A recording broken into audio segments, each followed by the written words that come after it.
Even before climate change was confirmed, most beach areas required renourishment, which is a fancy word for dredging sand from the seabed to add to the beach. In some areas, like river deltas, this happens naturally. In addition, sometimes erosion from one area piles up in another. For example, there are several sandbars in the Great Lakes that are the result of erosion elsewhere.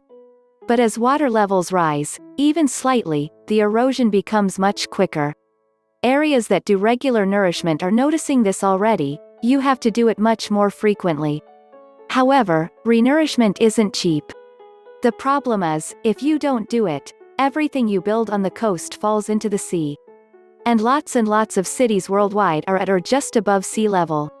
In the US alone you have New York, Washington, D.C., Miami and New Orleans. This renourishment in Miami Beach took 300,000 tons of sand and cost $11.5 million. However, it's only temporary.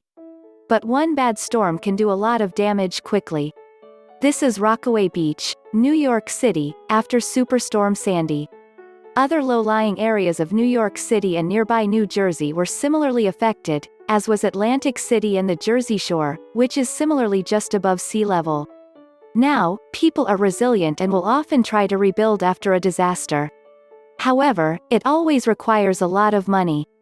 New Orleans was rebuilt after Hurricane Katrina, but still lost a lot of homes and people permanently. And it's not just big cities. The Atlantic coast of the United States is lined with what are called barrier islands, that are little more than sandbars with vegetation. Even the big ones, like Long Island, New York, are generally low-lying. However, they range from places that are just getting by, to high-end resorts. It doesn't take much of a rise in sea level to take a lot of land off the edges of these.